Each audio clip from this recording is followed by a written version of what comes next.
Actually, mga kababayan, nakatanggap ako ng message, okay, ng isang KOJC member na humihingi po sila ng tulong sa lahat. Well, sa kinauukulan. I don't know kung sino pa ang kinauukulan ang pwede nating hingian ng tulong. Pero kanina, okay, nag-message sa akin, sabi sa akin, Ma'am Maharlika, please help us, KOJC members. Hindi na po kami makakakilos ng maayos sa loob ng compound namin. Parang na-hostage na po kami dito. Please, sabi niya, parang awa niyo na po. Okay? Nasa loob. Oh, sabi ko sa kanya, nasa loob ka ba? Sabi niya, nasa labas po ako. Pero ang mga kamag-anak ko po nasa loob. Please, ma'am, maawa po kayo, manawagan po kayo sa ating taong bayan na tulungan kami. Hindi na po namin alam kung saan kami hihingi ng tulong. Okay? Hindi pa rin po ipinapalabas. Hindi na sila pinalalabas. Hindi na rin po kami pinapapasok. Kaya sabi ko, mag-ingat kayo na sagot ko, wag ingat kayo na wag mag-provoke kasi yun yung purpose ng mga pulis na yan. I-provoke kayo para magsimula ng kaguluhan para ma-justify nila yung plano nila. So I'll try my best na makipag-coordinate sa taong bayan at sa kung sino pwedeng mangingin natin ng tulong. Ito sabi niya, Ms. Maharlika, parang ready na po sila gurgurin kami o gurgurin lahat sa loob. Okay? Tumawag po ang aking mga kamag-anak na nasa loob na maalam na po sila. Baka daw hindi na po kami magkita. Yan po yung nararamdaman nila ngayon. Baka anytime pwede po silang, gurgurin. Okay, ang sabi pa nga dito, ma'am, baka may contact po kayo kay VP Sara o kahit kaninong AFP. Wala na po talaga kaming mahinga ng tulong. Paki-inform po sila na delikado na yung buhay namin dito ng mga tao sa loob. Okay? Okay. Parang iba na po ang plano nila. Dahil sa isang building 4 to 5 times sila naghahalubog. Pahirapan na po ang pagkuha ng camera. So nakita niyo mga kababayan, ito ay galing sa loob. Mga kababayan, alam niyo na nilabag nila talaga ang batas. Ito nga ay isa sa pinaalala sa atin, okay, ito sinad niya nga sa akin, ito. Sabi niya, ma'am, meron tayong batas na Article 3, Section 2 na ang karapatan ng mga tao na maging ligtas sa kanilang mga sariling tahanan, mga papeles at mga ari-arian laban sa mga walang katwirang paghahalugog at pagsamsam. Anumang uri at layunin ay dapat igalang at walang search warrant o warrant of arrest na dapat ipalabas maliban kung may probable cause na personal na tinutukoy ng hukuman pagkatapos ng pagsusuri sa ilalim ng panunumpa o pagpapatibay ng reklamo ng mga saksi o maaari niyang iharap at malinaw na tinutukoy ang lugar na hulihin ang mga tao o bagay na samsamin. Ulitin natin, sa case na ito, ang tinatarget nila ay si Pastor Kibuloy. Ilang beses na sila naghalughog noong June 10. Okay? Ngayong kahapon, pabalik-balik. Sabi nga dito, 4 to 5 times ngayong araw. Mga kababayan, talagang lantaran ang paglabag nila sa batas. Ang paglabag nila sa kapwa-tao, sa karapatang pantao.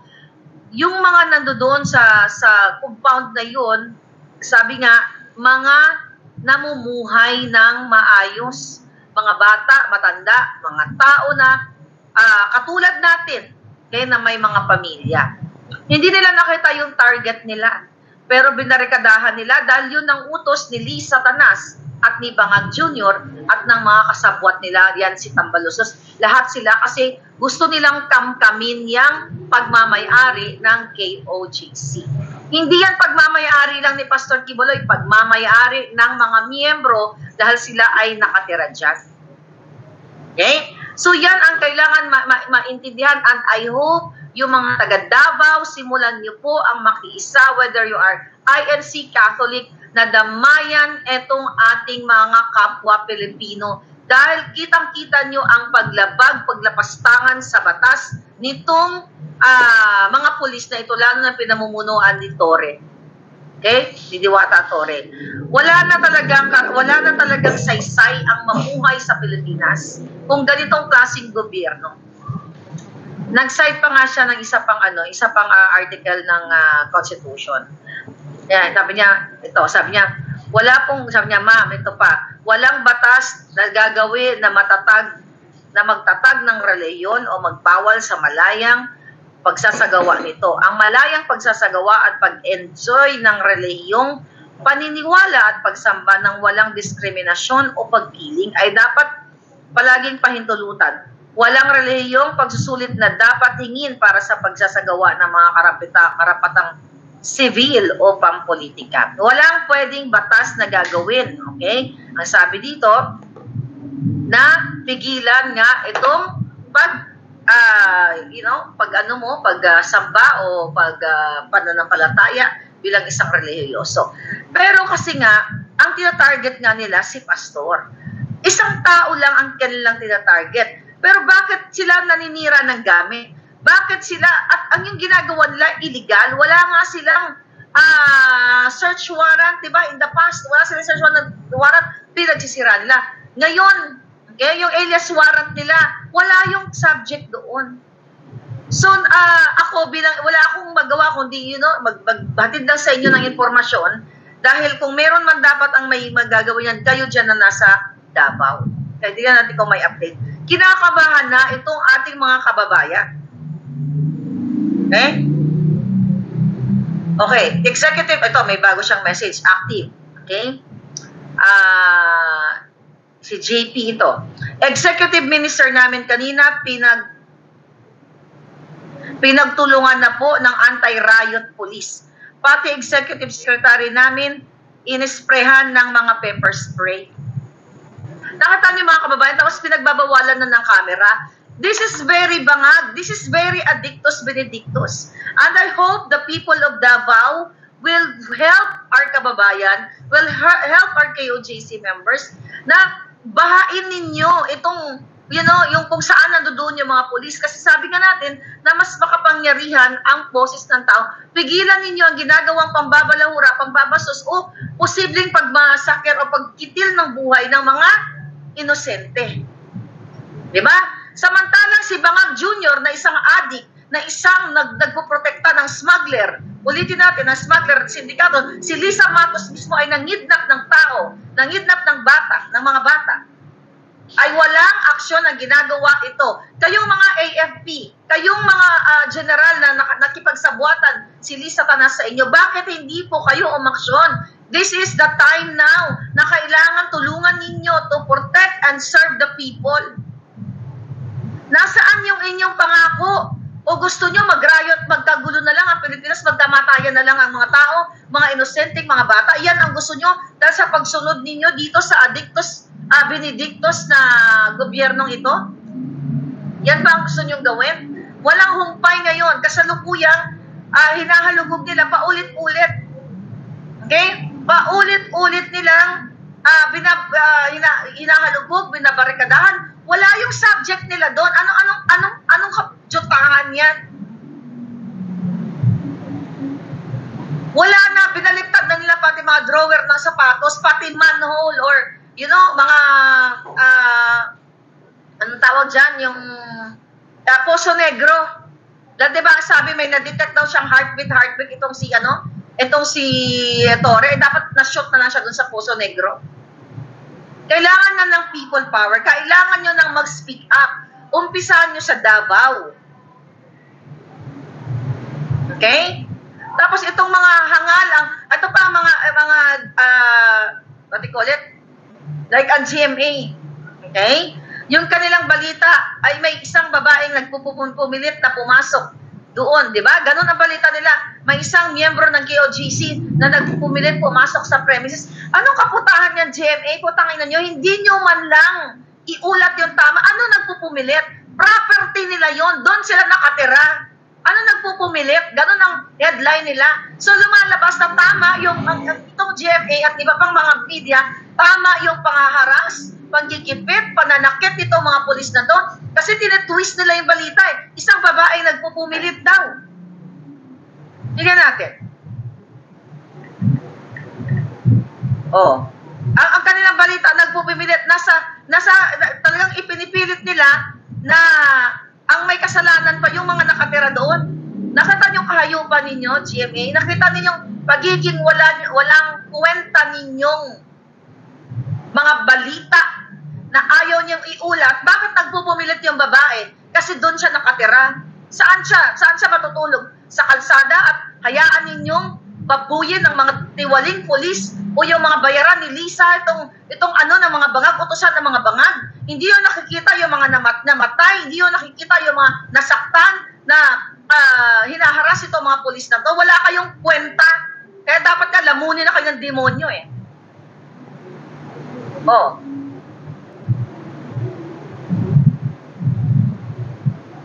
Oh, ito. Ano yung sinabi niya kanina? Oh, ito sabi niya. Oh, ito sabi niyo, Jimmy. Some members of Kingdom of Jesus Christ filed a complaint after allegedly sustaining injuries during a police operation in Davao to serve a warrant of arrest against Pastor Kibuloy on Saturday. Wala nga doon. Okay? Wala doon. Bakit ilang batalyon yan? Bakit libo-libo? Isang tao lang. Isang tao lang ang tina-target nila, isa o dalawa. Pero ulitin natin, yung mga drug lord, bulburon lord ay kasabwat ng tarantadong Marcos na bangag na itong hayop na ito, hindi pa lamunin ng dilubyo. At ikaw, Amy Marcos, hanggang dakdak ka na lang ba? Mamaya tayo dadako sa mga pahayag mong jutahan. Okay? Mga kababayan, humingi ng ng tawad si Inday Sara. Basahin ko lang. Kasi binlog ko to eh. Last year, sinabi ko to sa inyo. Ang sabi ni Inday Sara, 3 hours ago, mga kababayan, hindi ko tinututulan ang implementasyon ng anumang warrant of arrest na naaayon sa batas. Ngunit kailanman ay hindi katanggap-tanggap ang paggamit ng dahas laban sa mga inosenteng mamamayan at mga deboto ng Kingdom of Jesus Christ. Okay? I vehemently condemn the gross abuse of police power in the takeover of rights, but a betrayal of the trust that we Filipinos place in the very institution sworn to protect and serve us. Protect and serve? Pero ang ginagawa ng mga pulis, panghaharas. Tuloy natin sinabi ni Day. Hindi ko rin maiwasang matanong sa sarili ko, ang paggamit ko ng pangkaraniwang, ang paggamit ba ng di pangkaraniwang pwersa at di makatarungang pang-aabuso sa ordinaryong Pilipino upang maipatupad ang naturang warrant of arrest ay dahil sa ang akusado ay isang kilalang Duterte supporter. Sinabi ko na yan sa inyo last year, Padaya. Kaya nais ko ring humingi ng kapatawaran sa lahat ng miyembro ng deboto at bumubuo ng Kingdom of Jesus Christ sa paghihikayat at pakiusap ko sa inyong iboto si Bongbong Marcos Jr. noong 2022 naway mapatawad niyo ako. You deserve better, Filipinos deserve better. Last year po, sinabi ko sa inyo na nung campaign, okay, ay nakiusap si Inday ang parang nag-bridge, nagtulay para kay Pastor Kibuloy at dito sa mga KOJC members na iboto si Bangag Jr.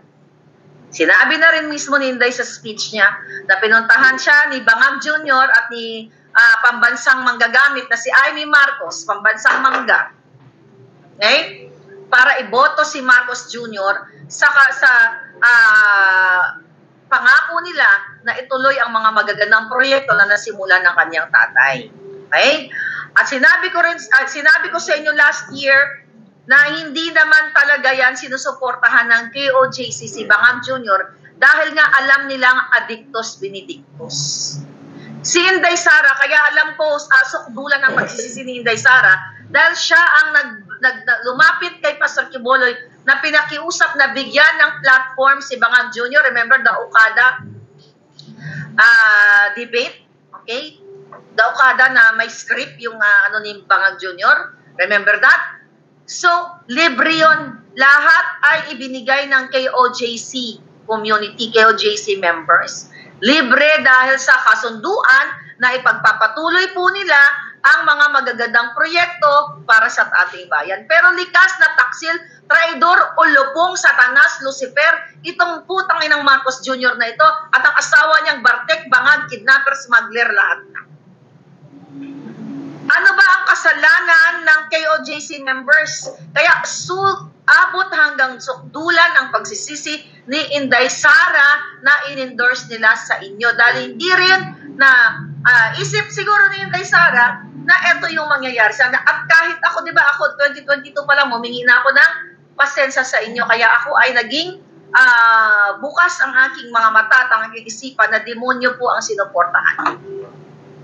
Nagalit sila sa hair follicle test dahil magpa-positive sila, sabi ni Ram Rami. Kaya sila galit dahil tayo ay nananawagan na si Marcos Jr. ay subject to hair follicle pulburon test. Dahil galit na galit sila sa atin, nilabas natin yung video, yung authentication, ito po yung ganti nila sa mga taong inosente. Saan man tignan ng anggulo ang ginagawa ngayon ng mga hayop na pulis niyan, nagsilatori dyan sa Davao, okay, sa mga compound ng KOJC, ay paglabag sa batas at pagnapastangan sa lahat ng karapatang pantao at karapatan, okay, ng mga Pilipino.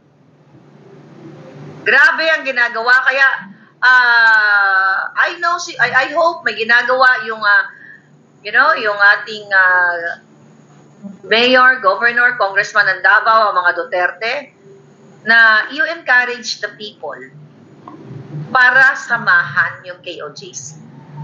Hindi kailangang marahas. It's like a revolution, peaceful revolution. Ipakita natin ilan lang ba yung pulis na mga yan? 3,000? Hindi naman yan, lalo na may mga camera, although pinagbabawalan nila ngayon, kung babahain nyo ng tao at makita ninyo yung iparamdam natin sa ating mga kapwa Pilipino, kapwa KOJC, kapwa Kristiyano, yung pagmamahal natin sa kanila, dahil anytime pwede daw po silang gurgurin Ikatayan ko baka may message si JP. Okay, wala pa. So, delikado yung buhay nila ngayon. Nakakaramdam sila ng takot. At hindi lang yun, may mga bata. Pamilya po ito. Ito ba yung gusto nyo mangyari din sa pamilya? Alam mo yung pinapakalat kasi na naratibo ng mga media, katulad ng GMA7, okay? Na ang mga nakatira pa doon ang nagpupumilit pumasok. Kung di ba naman putang ina? Kung di ba naman jutang Genemes? Tinitwist nila ang balita. Binabaliktad nila ang balita na ang mga KOJC members pa ang nagpupumilit. Bahay po nila yun. Doon sila nagtatrabaho, doon sila nakatira. Hindi po sila kriminal. Hindi sila addictus benedictus katulad ni Lisa Marcos, ni Bangag Jr. at ang kanyang pamilya. Hindi sila magnanakaw. Hindi sila smuggler. Hindi rin sila kidnapper. Pero yung tarantadong Tory na ito, alam mo, may oras ka rin Baka nga isa sa mga pulis yan, bigla ka na lang anuhin Alam mo yung mga pulis na yan, yung kayo, mga 3,000 kayo dyan. Alam ko, against your will yung ginagawa sa inyo. Pag may isa lang naguramentado yan, at, ginurgur ka, Tory, makita mo I'm telling you, yung mga yan, hindi yan masasamang damo lahat yung mga yan. Napipilitan lang yan.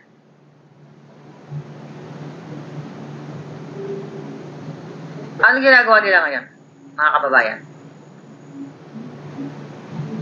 Ang ginagawa nila ngayon ay pinapakita nila ang puwersa ni Lisa Tanas na hindi ka, na pag kinuha nila yung property mo ay anytime pwede nilang kunin. Hindi ba ako nagkamali? Pahirapan ng pagpasok 3 minutes ago, mga pulis nagbarikada rin sa gate sa loob mismo ng KOJC compound. Pinipigilan nila ang sino mang pumasok at lalabas, maging mga abogado ng KOJC. ay hirap ring makapasok sa compound. Nakita ninyo?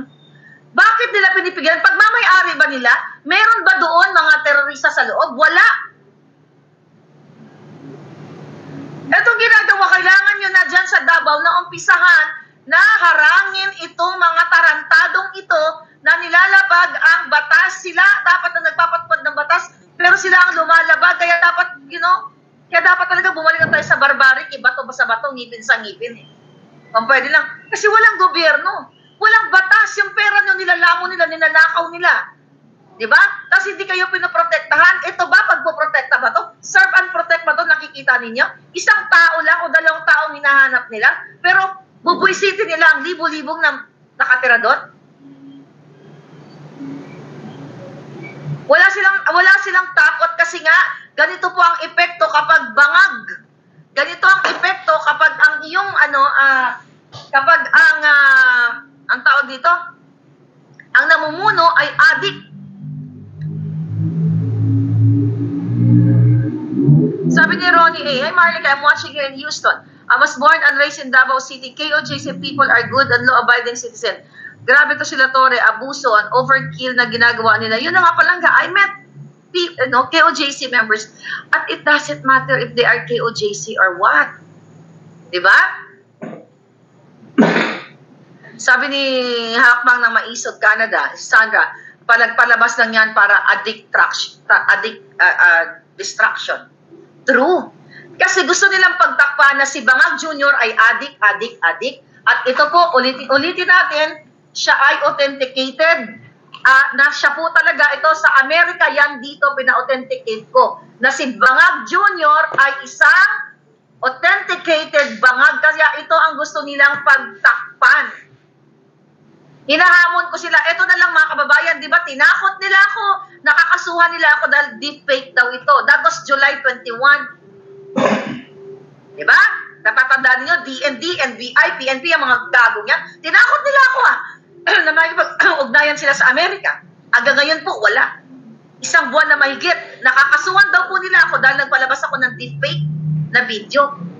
Eh dahil may authentication ako dito, okay? Dito sa Amerika, nasa na yung kaso nila? Ito yung gusto nilang pagtakpan. Dahil sa pinalabas kong video na si Marcos Jr., ikaw ay ni Marcos, yung kapatid mo, Dictos Benedictos. Ano bang kaputahan ng inaantay mo, Amy? Yung statement mo, hindi enough. Nalulungkot ka, hanggang statement ka na lang. Alam mo na ang kapatid mo ay bangag. Tumigil ka na sa kakadrama. Kaya sabi ko kay Inday, sunugin mo na yung friendship nyo. Walang kwenta. Ano ba yung friendship na yan? For personal? Personal lang yan. Kung talagang si Amy Marcos ay para, ikaw Amy, pangako ka ng pangako. Tarantada ka eh.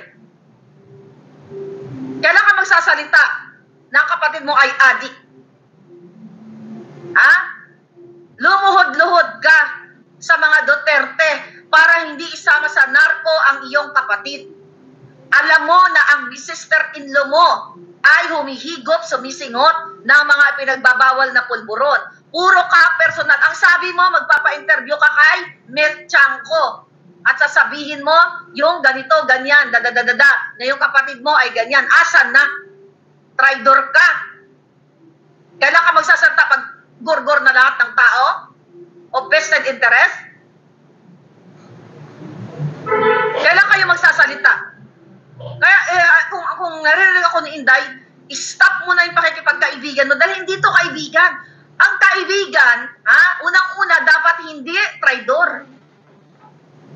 At ang kaibigan, ipagtatanggol ang mga, when you are in politics, ipagtatanggol nyo yung taong bayan na mga naaapi, nasasaktan, namamatay. Hindi enough itong statement na ito. Ikaw, Senator Bato, pumunta ka doon. O hanggang punta-punta na lang, ganyan. You encourage people, o you stop them. Diba, wala ka naman nagawa doon, chika-chika lang. O, ano gagawin nyo?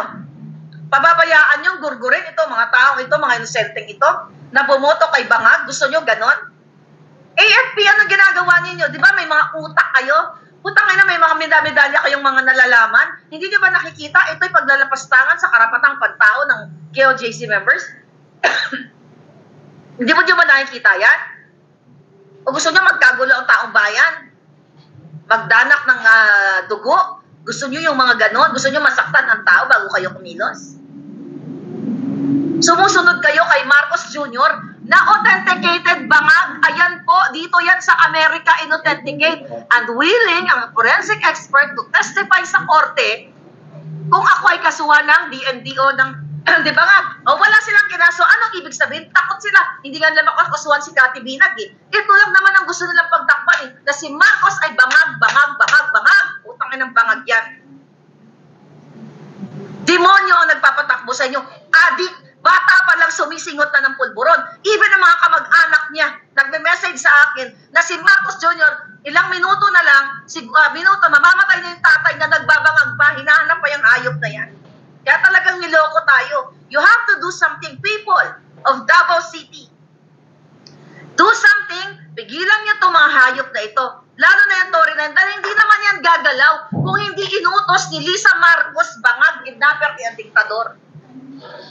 Last year, sinabi ko sa inyo, kakamkamin nila ang property ni Pastor Quiboloy. Okay? Actually,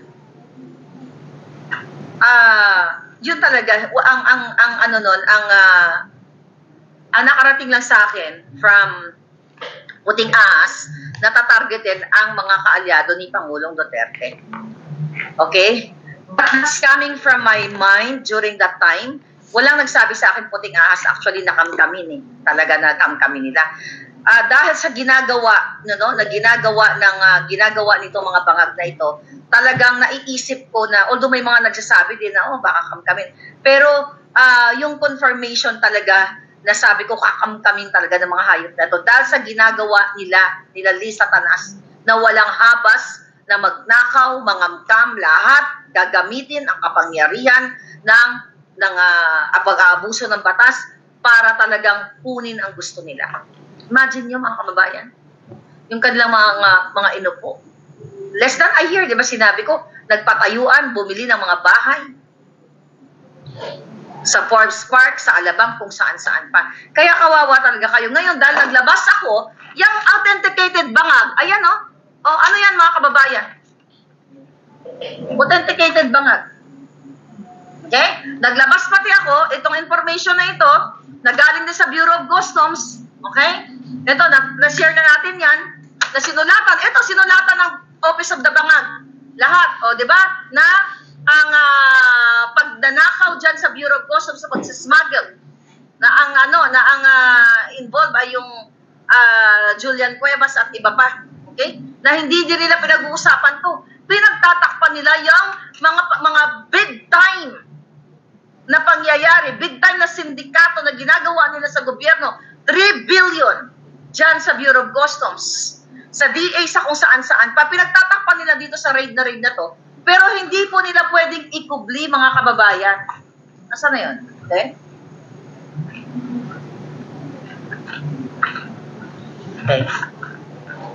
Asan na yung dito? Yung dalawang papel. Ito. Putangin na nila. Okay, nasa na yan?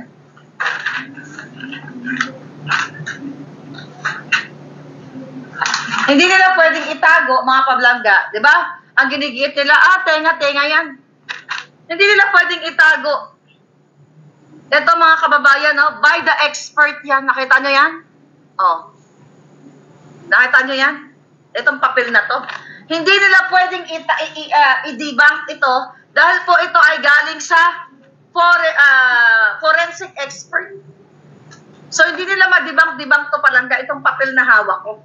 Kaya di sila makakaso-kaso na deepfake kasi alam nila na si Marcos Jr., yung kanila po, tenga-tenga lang daw. Ito ginamitan ng entropy analysis with threshold. Paliwanag ko na to, pinapakita ko lang sa inyo. Itong mga papel na ito, okay?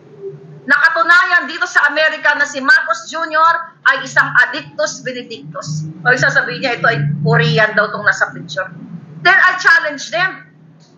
File a case, then na makapagsalita itong forensic expert na pumirma nito o nag-analyze nitong video na si Bangag Jr. ay bangag.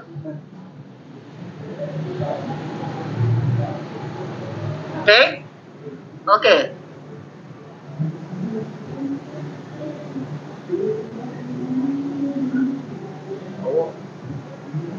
Alam ko, may ginagawang kahayupan na itong mga to Okay, so may ginagawa sila dito sa YouTube natin. So yung mga trolls na kontrolado ni Lisa Tanas, kung hindi mo siya magugurgur, mukhang shield, naka-shield yung mga putang ina. Anyway, mamaya ako igugurgurin. Sabi ni Marie Bigo, mga hudas. Sa truth, akala ko mabuti sila, isa din akong nabudol. Bibi, please, tama na, minsan ka nang nabudol. Tama na yan, Inday Sara, ang pakikipagkaibigan mo kay Amy Marcos. Itigil na yan. Itigil mo na yung pakikipagkaibigan mo dahil ang tunay na kaibigan na hindi traidor. Ang tunay na kaibigan na ipagtatanggol ka sa tama.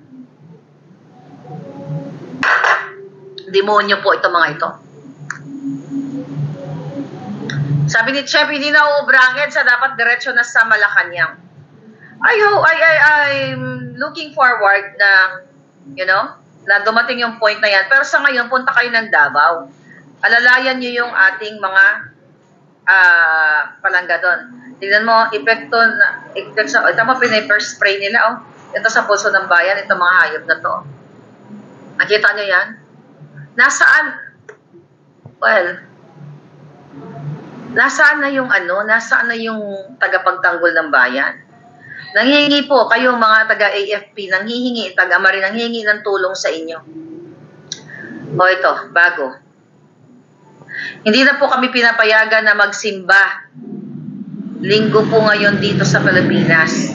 Talagang wala na kaming karapatan dito sa Pilipinas. Linggo ba ngayon? Oo nga pala, linggo sa Pilipinas. Ayan, hindi sila pinayagang magsimba. Ganito kahayop itong si Tore na to. Wala bang dyan? Oy, AFP, kastiguhin nyo nga yan po, tanginang yan. Si Amy at si Bangag. Nasa na nga yung mga Katoliko. Nakita ko yan earlier, grabe na sabi ni Cotton P. Nasa na yung mga Katoliko? Nasa na yung mga INC? Nasa na po yung mga kapwa, natin, Kristiyano? Nasa na kayo? Talagang pababayaan ninyo?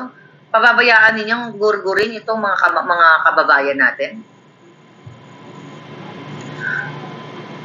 Kahit utos siya nila Bangag, sabi niya, nakakalumo na ito mga pulis na ito, maitim nilang gawain, sabi ni Third Archivist. Ayun na nga palangka.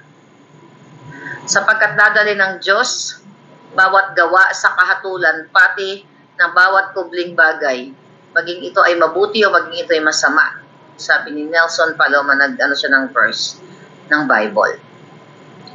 Panawagan sa mga tao sa Davao na lumabas na lahat para suportahan ang mga taga-KOJC.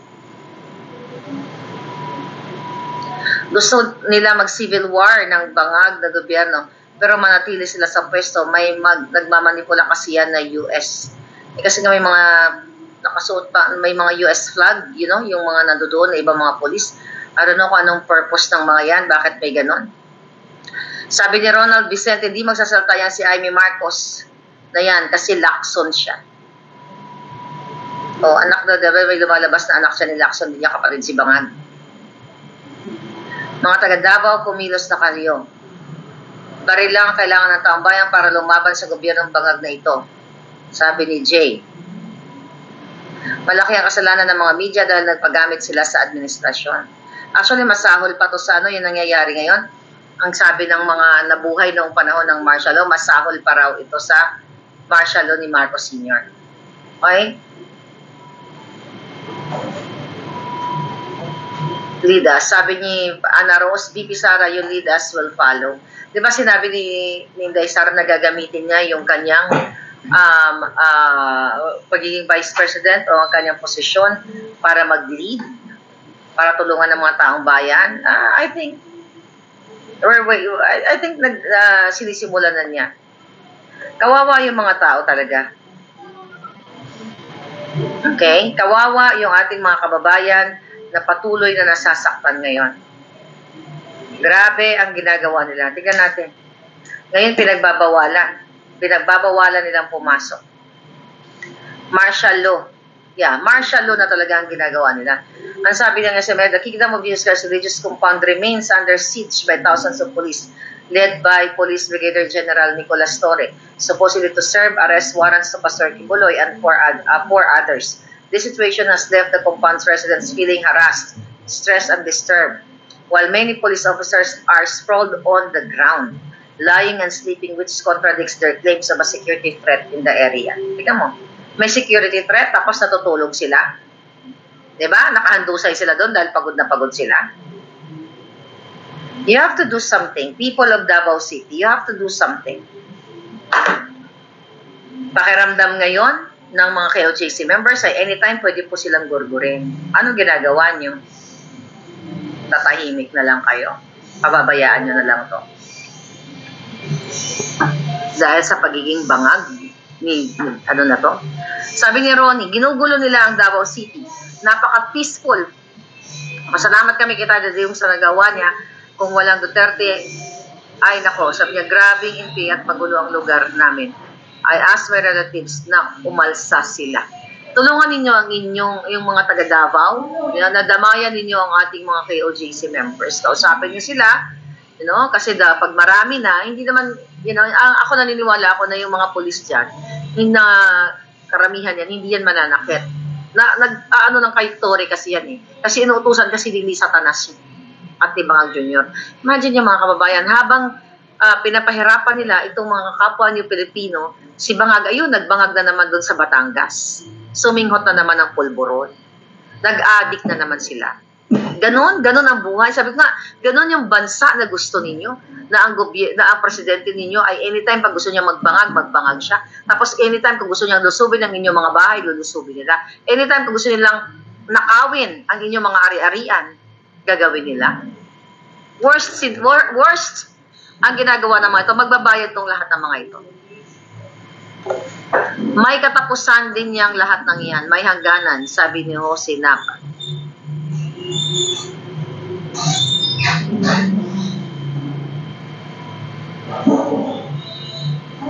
Cathy Binag, sana lang maubos na lakas nila. Nandito ba si Cathy? Yeah. Maubos na ang lakas nila. Well, matatapos din yan. Baka sa Davao magsimula ang giyera against the government, sabi ni Lee Consolacion. Poor Philippines being run and led by the thieves and hoodlums, sabi ni Kim. Malaking pagkakamali mo, Inday Sara, kung nakinig ka sa tatay mo. Actually, may pagkakamali talaga. Pero, hindi naman din kasi natin anticipate. Diba? Ako din, may pagkakamali din na sinuportahan itong mga bangag na ito. Pero, yun lang yung pagkakamali natin. Pero hindi naman na tayo ang nagnakaw. Hindi naman tayo ang nanggigipit. Diba? Kasi umasa tayo na ibangon nila, pero ang ibangon pala nila yung lahat ng pagtawatan. Tingnan mo, nag-ari-arian sila dyan. Tingnan mo yung mga anak ni Satanas. Wala bang AFP na kayo mismo ang, tumapos dyan sa kahayupan nila? Tapusin nyo na yan. Kayo ay makapangyarihan para tapusin nyo yung kababuyan na ginagawa sa bayan ninyo. You have to speak up. Diba? O unless, otherwise, kayo ang tatapusin na. I'm telling you. Alam nyo yan. Kayo ang tumapos or sila tatapos sa'yo. So, mamili kayo. Kawawa yung mga kapwa-buhan ninyo. Sana kumilos din ang ating mga kapatid na mga Muslim, sabi ni Narciso. Hindi sila alis dyan kasi gusto nila ang lugar na KOJC, sabi ni Susan Winter. Ayun na nga mga palangga. Sabi ni Palangga, and Sarah, please lead us and we'll follow. Sa Maverick, baka dyan nila ilagay ang Afghan people sa KOJC. O nga, no? Kung paano kaya nagmadali sila. Well, that's posible yan. Di ba, pinapasok nila yung mga Afghanistans dyan, na Afghans na hindi natin alam kung mga tiba yan or what.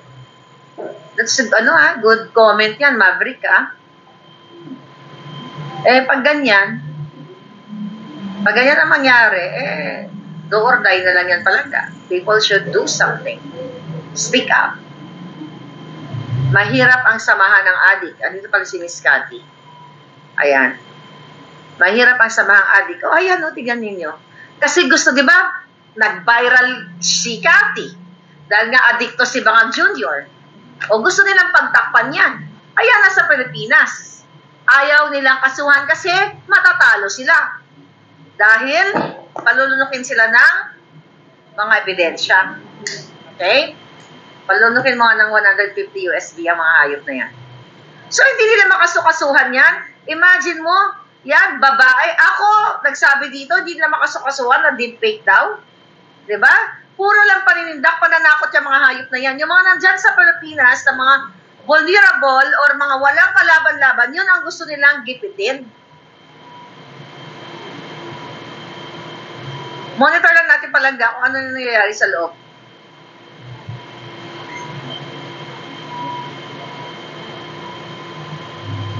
Okay?